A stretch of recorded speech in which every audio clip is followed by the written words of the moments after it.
Nuclear state बनते नहीं देखना चाहती थी, उन कुव्वतों का अलाकार कौन बना?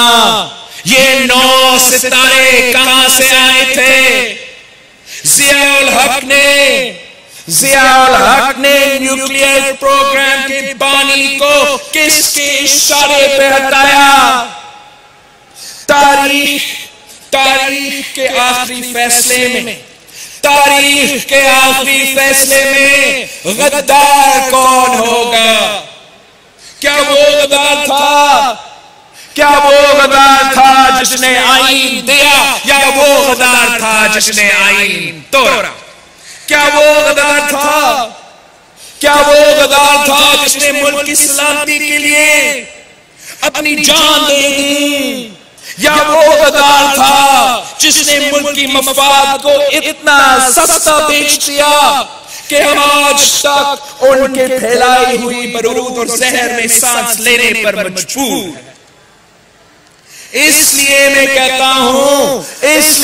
कहता हूं कि हमारा नजरिया नहीं बदला, तुम्हारा बयानिया बदलता रहता है। उस वक्त भी हमारे नजरिए के खिलाफ गद्दारी का बयानिया दिया, और आज भी हमारे नजरिया के खिलाफ गद्दारी का फतवा दिया गया। तारीख ने हमें कल भी सरखरू किए, हम आज भी सरखरू होंगे। तुम अपनी साजिशें जारी रखे, हम अपनी जदोजहद जारी रखेंगे, और इसका हतमी फैसला तारीख और अवाम की अदालत में होगा। साथियों, आज हम भुट्टो शहीद के नजरिए पर उतने ही मजबूती से खड़े हैं जितनी मजबूती से इस नजरिया का अलम शहीद मोहतरमा बेनजीर भुट्टो ने उठाया था। जब वो अपने अजीम बाप से आखिरी बार मिलने गई तो उन्हें विरसे में इस नजरिया की ताकत मिली थी जिसके आगे पाकिस्तान की तारीख की बदतरीन आमरियतें रेत की दीवार साबित हुई। शहीद जुल्फिकार अली भुट्टो की शहादत के बाद शहीद मोहतरमा बेनजीर भुट्टो ने जदोजहद की। जब तारीख रकम की, उसने पाकिस्तान पीपल्स पार्टी की नजरियाती असास को मजबूत किया। अगर शहीद जुल्फिकार अली भुट्टो ने अपनी तहरीक के जरिए इनकलाब फ्रांस की याद ताजा कर ली, तो फिर शहीद मोहतरमा बेनजीर भुट्टो की क़यादत में पाकिस्तान पीपल्स पार्टी के जियादों ने मज़ाहमत की एक नई तारीख रकम की। ज़ियाए अमरियत के खिलाफ जदोजहद करते हुए भुट्टो शहीद के मोहब्बत में भुट्टो शहीद के नजरियाती जानशीनों ने कैदे काटी, शाही किला की साजिशें भुगती, फांसियों पर चढ़े, और इन 11 सालों में जमहूरी जदोजहद के जुर्म में 50,000 कोड़े मारे गए, और हर कोड़े पर जिए भुट्टो का नारा गूंज उठा। और आज भी अपने जिस्मों पर उन कोड़ों के निशान संभाले हम फिर जदोजहद के लिए मैदान में उतरने को तैयार है। नए पाकिस्तान का नाटक करने वालों, पहले पुराने पाकिस्तान की बुनियादें समझो। आज तुम इक़्तिदार के जिन ऐवान में बैठकर तकब्बुर की अलामत बन चुके हो। इस निजाम की बुनियादों में पाकिस्तान पीपल्स पार्टी का खून शामिल है। इस वफाकी पार्लिमानी जमहूरी निजाम और उसके क़याम में जमहूरी कुव्वतों की बेमिसाल जदोजहद शामिल है, और हम तुम्हें इस जदोजहद को, इस कुर्बानी को ज़ाया नहीं करने देंगे। पाकिस्तान पीपल्स पार्टी ने जिस आईन के तहत ये निजाम तश्कील दिया, अगर इस आईन पर हमले करने की कोशिश की गई तो याद रखो तुम्हारा हशर भी उन आमरों जैसे होगा जिन्होंने अवामी राज को ललकारने की कोशिश की। साथियों, साथियों, आज ये सिलेक्टेड वजीर आजम भुट्टो शहीद का आइन खत्म करने की कोशिश कर रहा है। घोटकी में आकर, मेरे घोटकी में आकर कहता है कि 18वीं तरमीम से वफाक दिवालिया हो गया है। इसकी असलियत पहचानो, इसके इर्द गिर्द के लोगों को पहचानो, इनके शक्लें पहचानो। ये वो लोग हैं जो शहीद जुल्फ़िकार अली भुट्टो का आइन के दुश्मन है, ये आपके हुकूक के दुश्मन है। इस बेनामी वज़ीर आज़म को ये तक मालूम नहीं कि मजबूत सूबे ही मजबूत वफाक की अलामत है। हम भुट्टो के आइन को खत्म नहीं होने देंगे। हम इस मुल्क को वापस वन यूनिट नहीं होने देंगे। तुम कोशिश करके दिखा लो, हम तुम्हारे सामने दीवार की तरह खड़े हो जाएंगे। भुट्टो शहीद ने कहा था कि मैं वन यूनिट को 1 लाख मारकर खत्म कर दूंगा। मैं आज तुम्हें वार्न कर रहा हूं, तुम 18वीं तरमीम को मत छेड़ो, तुम 18वीं तरमीम खत्म करने की कोशिश करो, वन यूनिट लागू करने की कोशिश करो। मैं 1 लाख मारकर आपका हुकूमत खत्म कर दूंगा।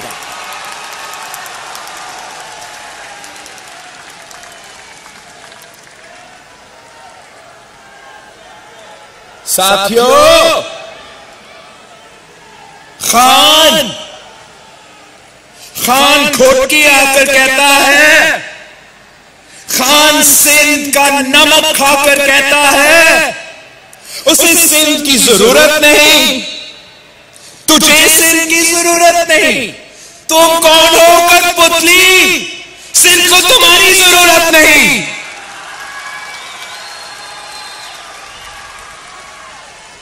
हम जानते हैं उसे सिंध नहीं, सिंध के वसाइल चाहिए। उसे सिंध नहीं, सिंध की गैस चाहिए। उसे सिंध नहीं, सिंध का पानी चाहिए। वो आज भी सिंध के 120 अरब रुपया पर सांप बनकर बैठा है। ये पैसा आपका पैसा है, आपके टैक्सेस के पैसे हैं, ये आपके खून पसीने की कमाई के पैसे हैं, जिस पर खान टाका डालकर बैठा है। जरा सोचिए 120 अरब रुपए से हम क्या कर सकते थे? 120 अरब रुपया से हम कितने बेरोजगार नौजवानों को रोजगार दे सकते थे? 120 अरब रुपया से हम कितने नए स्कूल तामीर कर सकते थे? 120 अरब रुपया से हम कितने नए हॉस्पिटल्स खड़ा कर सकते थे? और ये तो हमारे ड्यूज है। इसके साथ आप वो NSC अवार्ड ना देकर अवार्ड में कटौती करके सूबों का हक हथियाना चाहता है। सिंध के अवाम के हकूक पर कब्जा करना चाहता है। पंजाब के अवाम का हक मारना चाहता है। बलोचिस्तान के अवाम को महरूम रखना चाहता है। खैबर पख्तूनख्वा के खजानों पर डाका डालना चाहता है। और ये सारे वसाइल, ये सारे पैसे सूबों से छीनकर इस्लामाबाद को देना चाहता है। 18वीं तरमीम के जरिए हमने चारों सूबों को मजबूत किया और उनके वसाइल पर उनको मालकी दी। सूबों की अवाम अपने मुस्तकबिल के फैसले खुद करती हैं, जिससे वफाक मजबूत होती है। लेकिन इस बेनामी वजीर आजम को ये बात समझ में नहीं आती। साथियों, ये पीटीआई की हुकूमत ने झूठ के सिवा कोई काम ईमानदारी से नहीं की। इलेक्शन से पहले दिखाए गए सुनहरे ख्वाबों की बरक्स पीटीआई की हुकूमत अपने साथ एक महंगाई की सुनामी ले आई है। पेट्रोल की कीमत में बार-बार इजाफा कर रहे हैं। बिजली की कीमत बढ़ाते हैं मगर बिजली देते नहीं है। यहां तक कि दवाई की कीमत में भी इजाफा। मतलब कि अगर आप गरीब हो और आप बीमार हो तो सेहत का इंसाफ ये कहता है कि मर जाए। आटा, दाल, चावल, हर चीज आम आदमी की खरीद से बाहर है और खरीद भी ले तो पकाए कैसे। इस बेदर्द हुकूमत में गैस की कीमत आसमान छू रही है और ऊपर से गैस की लोड शेडिंग भी। गैस की वफाकी वज़ीर कहता है कि मुझे अपने महकमे के बारे में कुछ मालूम नहीं और अवाम है जो 20-20 हजार के गैस के बिल देकर बेहाल है। वफाकी वज़ीर खजाना कहता है कि उनकी मुआशी पॉलिसीज की वजह से अवाम की चीखें निकलेगी। फिर ये भी कहता है कि उसे एग्रीकल्चर का पता ही नहीं। मैं पूछता हूं ये वजीर है या मुआशी दहशतगर्द? ये मुआशी कत्ल कर रहा है। किसानों का मुआशी कत्ल, मजदूरों का मुआशी कत्ल, बेरोजगार नौजवानों का मुआशी कत्ल, बुजुर्ग पेंशनर्स का मुआशी कत्ल। खान साहब आपकी हुकूमत चोरी और सीनाजोरी के अलावा कुछ नहीं जानती। आप गद्दारी के फतवे तो दे सकते हैं मगर लोगों को 2 वक्त की रोटी नहीं। कहां गया आपका 50 लाख घर? कहां गए आपके 1 करोड़ नौकरियों का वादा? नौकरी देने तो दूर की बात है, आपकी हुकूमत लोगों से उनका रोजगार छीन रही है। एंक्रोचमेंट के नाम पर लोगों को बेघर किया जा रहा है। इस हुकूमत से ना मीशत चल सकती है और ना ही मुल्क। कोई उनको ये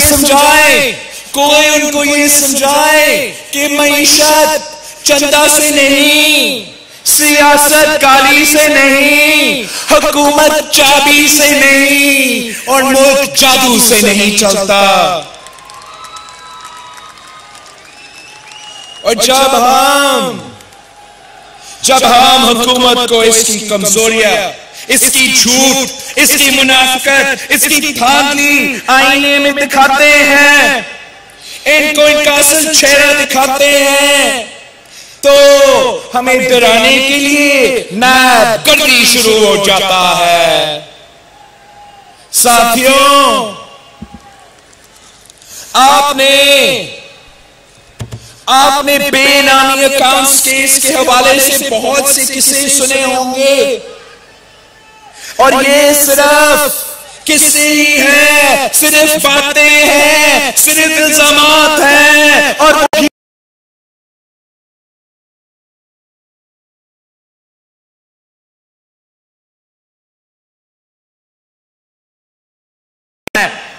ये इंसाफ नहीं, इंतकाम है, सियासी इंतकाम है।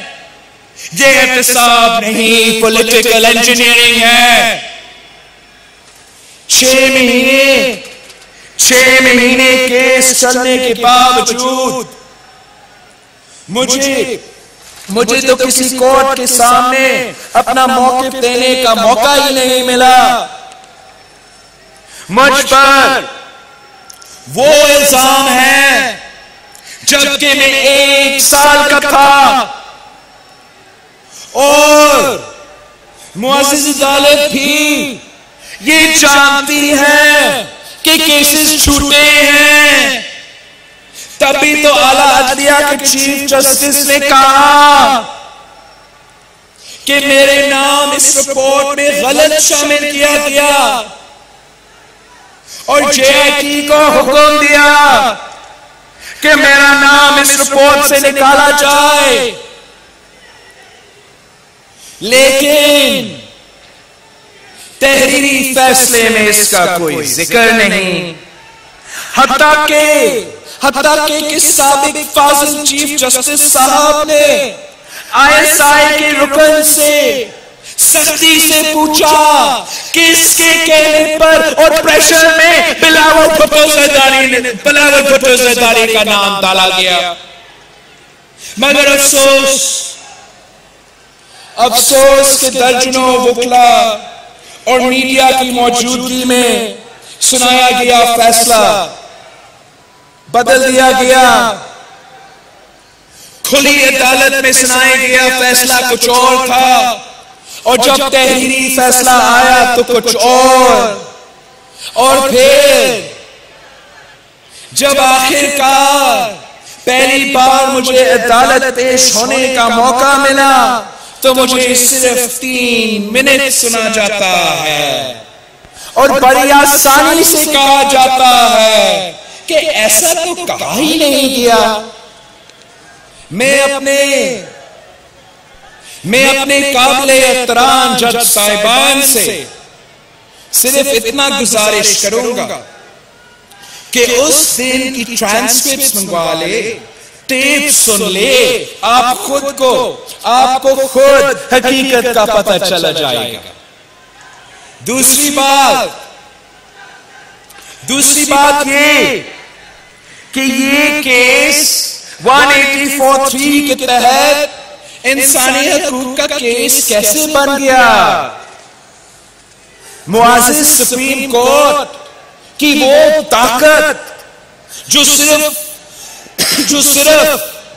क्वेश्चंस ऑफ लॉ और इंसानी हकूक की संगीन खिलाफ वर्जियों की सूरत में इस्तेमाल की जाती है, हैरान कुन तौर पे उस ताकत को इलेक्शन के दौरान इस केस को उठाने के लिए इस्तेमाल किया जाता है। ये मुकदमा सुप्रीम कोर्ट ने इस वजह से उठाया क्योंकि सुप्रीम कोर्ट के मुताबिक ये सुस्त रवि का शिकार था। लेकिन हकीकत ये है कि ये केस कराची की बैंकिंग कोर्ट में पहले से चल रहा था और FIA इसमें इब्तिदाई चलान भी पेश कर चुका था, तो सुस्त रवि का सवाल ही पैदा नहीं होता। और अगर ये मान भी लिया जाए कि ये सुस्ती थी, तो इस मुल्क की अदालतों में लाखों मुकदमों में सुस्ती इंसानी हकूक की खिलाफ वर्जी नहीं।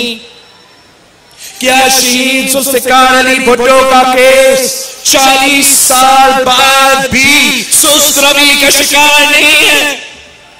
क्या शहीद मोहतरमा बेनज़ीर भुट्टो का केस सुस्त रवि का शिकार नहीं है? क्या शहीद अकबर बुख्ती का केस सुस्त रवि का शिकार नहीं है? क्या 12 मई का केस सुस्त रवि का शिकार नहीं है? क्या असगर खान केस सुस्त रवि का शिकार नहीं है?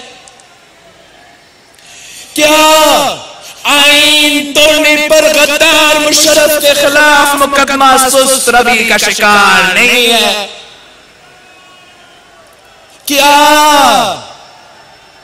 क्या मिसिंग पर्सन्स के हजारों मुकदमा सुस्त रवि का शिकार नहीं है? क्या ये सब इंसानी हकूक की खिलाफ वर्जियां नहीं है? क्या 2018 के इलेक्शन में की गई तारीख की बदतरीन धांधली, वोट चोरी, 3 दिन तक इलेक्शन रिजल्ट्स रोकना, मुल्क भर में पोलिंग एजेंट्स को पोलिंग स्टेशन से बाहर फेंकना, आरटीएस को फेल करवाना, लेवल प्लेइंग फील्ड ना होना, मीडिया का ब्लैकआउट करना, फॉर्म 45 गायब करना, गलत तंजीमों को मेन स्ट्रीमिंग के नाम पर इलेक्शंस लड़वाना, सियासी तौर पर उम्मीदवारों को नाअहल कराना, पॉलिटिकल इंजीनियरिंग से बेनामी वजीर आजम को इस मुल्क पर मुसल्लत करना, क्या ये सब कुछ इंसानी हकूक का खिलाफ वर्जी नहीं है?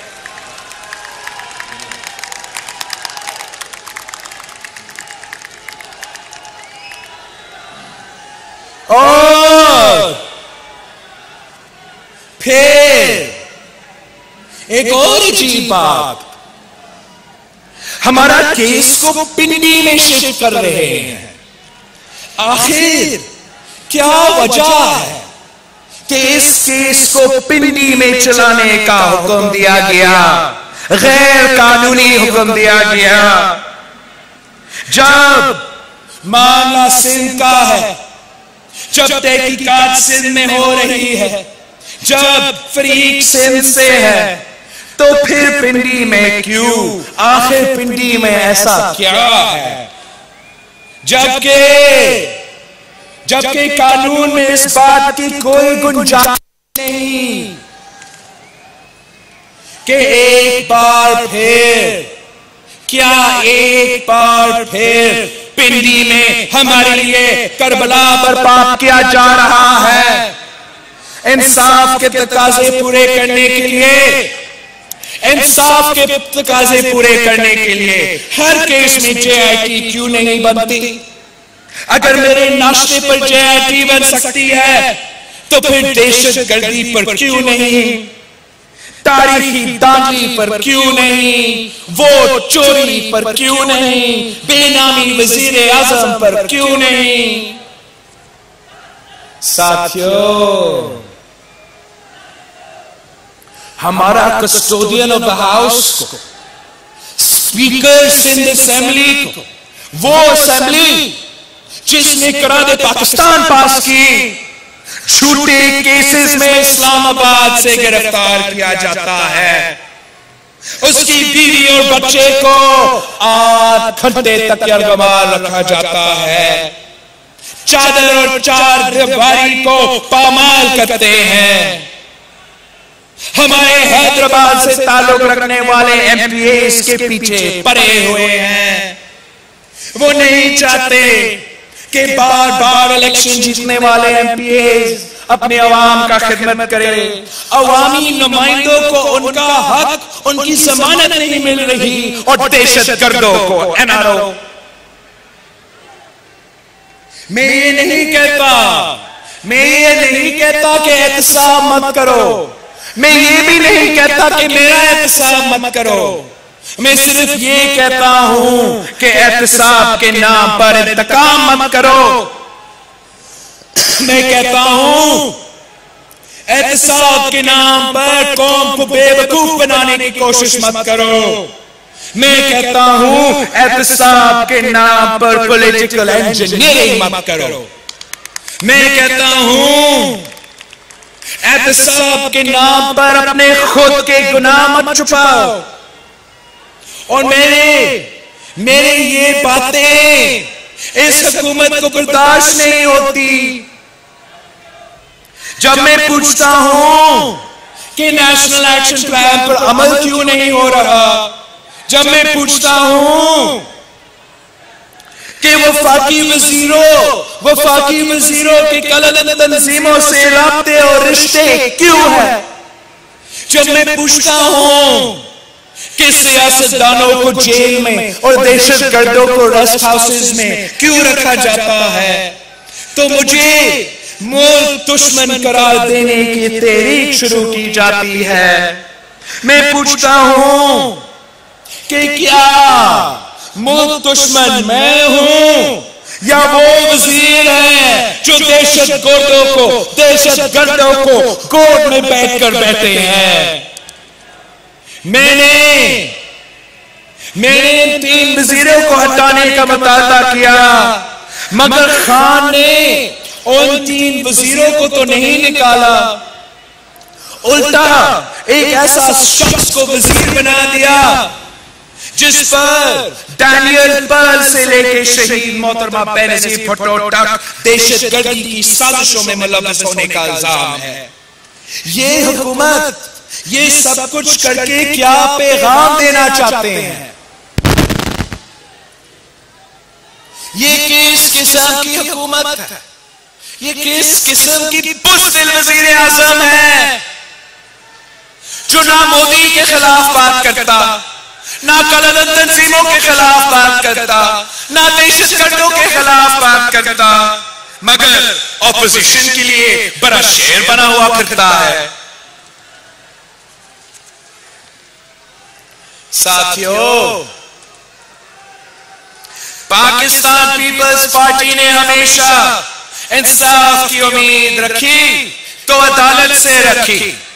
बेशक हमें बारहा अदालत से मायूसी मिली, हम आज तक शहीद जुल्फ़िकार अली भुट्टो की अदालती कत्ल का इंसाफ मांगते हैं। हम आज तक शहीद मोहतरमा बेनजीर भुट्टो का कत्ल का इंसाफ मांगते हैं। हम आज तक अपने बहे हुए खून का हिसाब मांगते हैं। आखिर हमें अदालत से इंसाफ कब मिलेगा? हमारे खिलाफ किए गए जराइम का एहतसाब कब होगा? इंसाफ का सिला तब तक शुरू नहीं हो सकता जब तक शहीद जुल्फ़िकार अली भुट्टो की अदालती कत्ल का इंसाफ नहीं मिलेगा।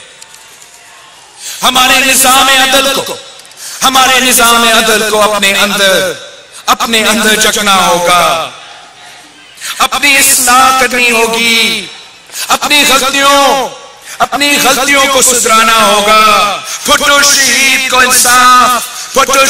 को इंसाफ मिलने से ही इंसाफ की इब्तिदाई होगी। मगर साथियों, इतनी मायूसी के बावजूद, इतने इंतजार, इतनी बर्दाश्त के बावजूद मैं आज भी पुरुम्मीद हूं कि ये ही अदालतें हमें इंसाफ देगी। साथियों, आज फिर हमें भुट्टो शहीद का नजरिया घर घर ले जाने की जरूरत है। बीबी शहीद की सियासी सोच गली गली तक फैलाने की जरूरत है। नौजवानों को ये बताने की जरूरत है कि भुट्टो शहीद की क़ियादत में आने वाला पुरअमन इनकलाब हमारी मीरास है। हम इस सफर को जारी रखेंगे। वो जिद्दोजहद जिसका आगाज भुट्टो शहीद ने किया और बीबी शहीद ने आगे बढ़ाया, इंशाअल्लाह हम इसको जारी रखेंगे। मगर मैं आपको बताना चाहता हूं कि ये आज भी भुट्टो शहीद से डरते हैं, उसकी सोच से डरते हैं, उसकी नजरिया से डरते हैं, उसकी फिक्र से डरते हैं, उसकी जिक्र से डरते हैं। ये इतना डरते हैं कि बीबी शहीद का नाम भी इनसे बर्दाश्त नहीं।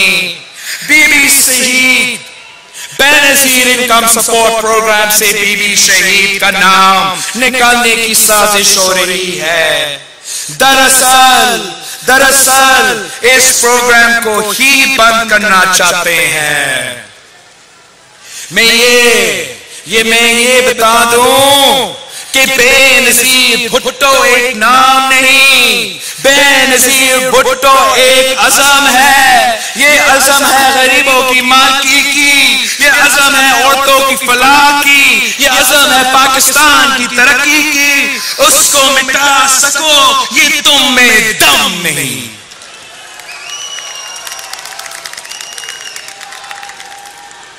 साथियों, भुट्टो शहीद ने बेआईन सरजमीन को आईन दिया, जमहूरी हुकूक दिया, अवाम को आवाज दी, हारी को ताकत दी, मजदूर को कुव्वत दी, मजलूम को ज़बान दी, अवाम को हुकूक दी। और आज ये तब्दीली सरकार आपके हुकूक छीनना चाहती है, सोच की आजादी छीनना चाहती है, जमहूरियत छीनना चाहती है। भुट्टो शहीद का दिया हुआ आईन खत्म करना चाहते हैं, मगर हम ये साजिश कामयाब नहीं होने देंगे। ये क्या समझते हैं? ये क्या समझते हैं कि नैब गदी के जरिए हमें डरा सकते हैं? ये क्या समझते हैं कि भुट्टो शहीद का नवासा झुक जाएगा? ये क्या समझते हैं कि बीबी शहीद का बेटा डर जाएगा? ये क्या समझते हैं कि पाकिस्तान पीपल्स पार्टी के कारकुन भाग जाएंगे? हम जुल्म की हर ताकत से टकराएंगे। जाओ और जिया की कब्र देखो और आओ भुट्टो शहीद का मजार देखो।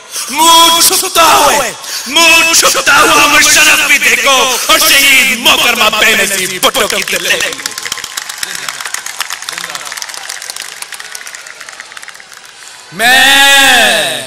मैं आवाम से कहता हूं, आप यकीन रखें मैं आपके साथ हूं और अपनी आखिरी सांस तक आपके साथ रहूंगा।